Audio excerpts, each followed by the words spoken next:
मित्रों, सृष्टि की गति को आगे बढ़ाने के लिए हर एक मनुष्य विषय भोग करता है।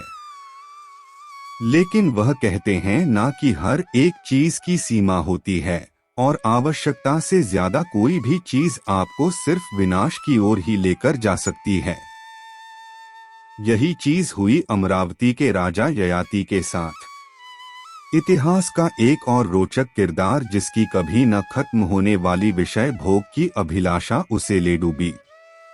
तो आइए जानते हैं क्या था ययाति की इस अतृप्ति का कारण और उसका अंजाम क्या रहा। तो नमस्कार मित्रों, और स्वागत है आज के इस वीडियो में एक बार फिर। मित्रों, यह बात महाभारत काल की है, जब अमरावती नगरी में चंद्रवंशीय राजा ययाति राज करता था। स्वभाव से ययाति भोग विलास प्रवृत्ति का था। अपनी पत्नी देवयानी को गर्भवती करने के बाद वह अपना समय बड़ी ही कठिनाई से गुजार पा रहा था। ऐसे में एक दिन उसकी दृष्टि देवयानी की दासी शर्मिष्ठा पर पड़ी।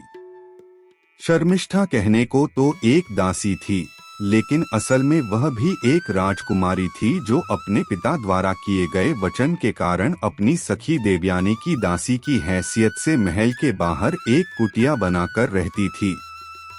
एक दिन उचित अवसर देख ययाति उसकी कुटिया में पहुंच गया और देखे तो शर्मिष्ठा भी कम नहीं थी। मन ही मन बदले की भावना को दबाए राजा की इस इच्छा को उसने पूरा कर दिया। यह पहली बार था जब ययाति ने अपनी पत्नी के भरोसे को तोड़ा था। लेकिन यह सिलसिला यहीं नहीं थमा। ययाति लगातार 3 वर्षों तक शर्मिष्ठा के साथ विषय भोग करता रहा, जिस दौरान उसने शर्मिष्ठा को 3 बार गर्भवती भी किया। फिर एक दिन रानी को इसकी भनक लगी और उसने क्रोधित होकर ये सारी बातें अपने पिता दैत्यगुरु शुक्राचार्य को बताई। फिर क्या था, दैत्य गुरु ने क्रोध में आकर ययाति को शुक्र ही अर्थात वृद्ध होने का श्राप दे दिया, जिसके असर से ययाति देखते ही देखते बूढ़ा हो गया। उसके शरीर में अब विषय भोग करने की शक्ति नहीं बची, लेकिन फिर भी उसका मन यह स्वीकार करने को तैयार नहीं था और जैसे ही कोई स्त्री उसके निकट आती उसकी काम वासना प्रबल होती। लेकिन शक्ति न होने के कारण वह वही हार मानकर बैठ जाता। इस प्रकार धीरे धीरे समय बीतता गया और ययाति मृत्यु के निकट पहुंच गया। ऐसी ही एक रात जब ययाति कामवासना की अतृप्ति से परेशान विश्राम करने की कोशिश कर रहा था, उसके सपने में यमराज दिखे और बोले, ययाति, अब तुम्हारे जाने का समय आ गया है।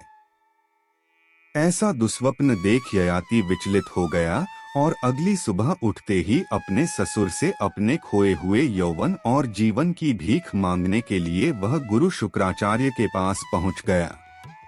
अपने दामाद की इस दशा पर दया खाकर उन्होंने ययाति को मौत से बचने का एक सुझाव दिया और उसी सुझाव के चलते जब यमदूत उसे लेने आए तो वह काल से अनुनय विनय करने लगा और कहने लगा कि हे यमराज, श्राप के कारण ही मेरी यह दशा हुई है, लेकिन अभी भी मेरी बहुत सी कामनाएं अधूरी हैं। कृपा कर आप मुझे 100 वर्षों का जीवन और दान दे दें। जब मैं विषय भोग कर वासना से मुक्त हो जाऊंगा तब मैं राजी खुशी आपके साथ चल दूंगा। काल ने ययाति को उत्तर दिया, नहीं, यह संभव नहीं। इस लोक में हर मनुष्य की आयु निर्धारित है, इसीलिए तुम्हें भी सभी के समान अपना देह त्याग कर मेरे साथ ही यमलोक चलना होगा। ययाति गिड़गिड़ाने लगा, महाराज, इस सृष्टि के सभी जीव जंतुओं की मृत्यु आप ही के अधीन है। आप ही तो काल और महाकाल हैं और अगर आप चाहें तो ऐसा क्यों नहीं हो सकता। अंततः यमराज को भी ययाति पर दया आ गई और उन्होंने उसके सामने एक प्रस्ताव रखा। ययाति, तेरे 5 पुत्र हैं। यदि उनमें से कोई भी तुम्हें अपने हिस्से का यौवन देने को तैयार हो जाए तो तू यहीं रहकर सुखपूर्वक अपनी इच्छाएं पूरी कर सकता है। यह प्रस्ताव सुन ययाति भी निर्लज्ज होकर अपने पुत्रों के सामने यौवन की याचना करने चला गया। उनके पांचों पुत्र अभी सुंदर और जवान थे, अस्त्र विद्या में निपुण थे और गुणवान भी थे। ययाति ने अपने पांचों बेटों से एक एक करके प्रार्थना किया, अपनी जवानी थोड़े दिन के लिए मुझे दे दो। उन्होंने कहा, प्यारे पुत्रों, तुम्हारे नाना शुक्राचार्य के श्राप से मुझे अचानक ही बुढ़ापे ने दबा लिया है। अभी तक मैंने भोगविलास की तरफ ज्यादा ध्यान नहीं दिया था। नियमपूर्वक कर्तव्य करने में ही मैंने अपना सारा समय बिता दिया। मुझ बूढ़े पर दया करो और अपनी जवानी कुछ समय के लिए मुझे दे दो। जो मेरा बुढ़ापा ले लेगा और मुझे अपनी जवानी दे देगा, वही मेरे राज्य का अधिकारी होगा। मैं उसकी जवानी लेकर कुछ दिन भोगविलास की इच्छा पूरी कर लेना चाहता हूँ। राजा की इस प्रार्थना के उत्तर में बड़े बेटे ने कहा, पिताजी, आप यह क्या मांग रहे हैं? अगर मैं आपको अपनी जवानी देकर आपका बुढ़ापा खुद ले लूं तो नौकर चाकर और युवतियां मेरी हंसी नहीं उड़ाएंगी। यह मुझसे नहीं हो सकता। मुझसे ज्यादा आपको मेरे भाई पर प्यार है, उसी से क्यों नहीं मांगते? दूसरे बेटे ने कहा, बुढ़ापा आदमी को कमजोर बना देता है, रंगरूप बिगाड़ देता है, बुद्धि भी बूढ़े की स्थिर नहीं रहती। आप मुझे कहते हैं कि ऐसा बुढ़ापा ले लूं। क्षमा कीजिएगा पिताजी, मुझ में इतनी हिम्मत नहीं है। मित्रों, अगर आपको राजा ययाति की यह कहानी अच्छी लग रही है तो आपसे एक रिक्वेस्ट कि आप हमारे चैनल को सब्सक्राइब अवश्य करें। मित्रों, सब्सक्राइब करने में तो आपको मात्र कुछ सेकंड ही लगेंगे, लेकिन इससे हमारा चैनल जीवन पर्यंत रहेगा। तीसरे बेटे ने भी इसी तरह साफ इनकार कर दिया। उसने कहा, बूढ़ा न हाथी पर चढ़ सकता है, न घोड़े पर सवार हो सकता है, उसकी जवानी लड़खड़ाती है। ऐसा बुढ़ापा लेकर मैं क्या करूं? इससे तो मौत ही अच्छी है। नहीं पिताजी, मैं आपका बात मान नहीं सकता। जब इस तरह तीन बेटों ने इनकार कर दिया तो राजा निराश से हो गए। उन्हें बड़ा क्रोध आया। फिर भी उन्होंने चौथे बेटे से बड़ी अनन्यपूर्वक कहा, प्यारे पुत्र, मैं असमय में ही बूढ़ा हो गया हूँ। तुम थोड़े दिन के लिए मेरा बुढ़ापा अपने ऊपर ले लो और अपनी जवानी मुझे दे दो। कुछ दिन सुख भोग करने के बाद मैं अपना बुढ़ापा वापस ले लूंगा और तुम्हारी जवानी लौटा दूंगा। इतनी दया तो मुझ पर करो। चौथे बेटे ने कहा, क्षमा कीजिएगा पिताजी, बुढ़ापा पराधीनता का ही तो दूसरा नाम है। बूढ़े को बात बात पर दूसरों का मुंह ताकना पड़ता है। अकेला चलते हुए भी वह लड़खड़ाता है। शरीर का मैल दूर करने तक के लिए उसे दूसरों का सहारा लेना पड़ता है। मैं अपनी स्वाधीनता खोना नहीं चाहता। चारों बेटों से कोरा जवाब पाकर राजा ययाति के शोक संताप की सीमा न रही। लेकिन फिर अंत में दासी शर्मिष्ठा से उत्पन्न हुए सबसे छोटे पुत्र पुरु के पास जाकर कहा, बेटा पुरु, तुमने कभी मेरी बात नहीं टाली, अब तुम ही मेरी रक्षा कर सकते हो। शुक्राचार्य के श्राप से मुझे असमय में बूढ़ा होना पड़ा है। जरा देखो तो सारे शरीर पर झुर्रियां पड़ी है, शरीर कांप रहा है, बाल एकदम पक गए हैं। इतना उपकार अपने पिता का करो कि मेरा बुढ़ापा कुछ समय के लिए ले लो और अपनी जवानी मुझे दे दो। जरा भोग की प्यास बुझा लूं, फिर तुम्हें तुम्हारी जवानी वापस दे दूंगा। अपने भाइयों की तरह तुम भी नाही न कर देना। पिता की यह प्रार्थना सुनकर पुरु से न रहा गया। उसका जी भर आया।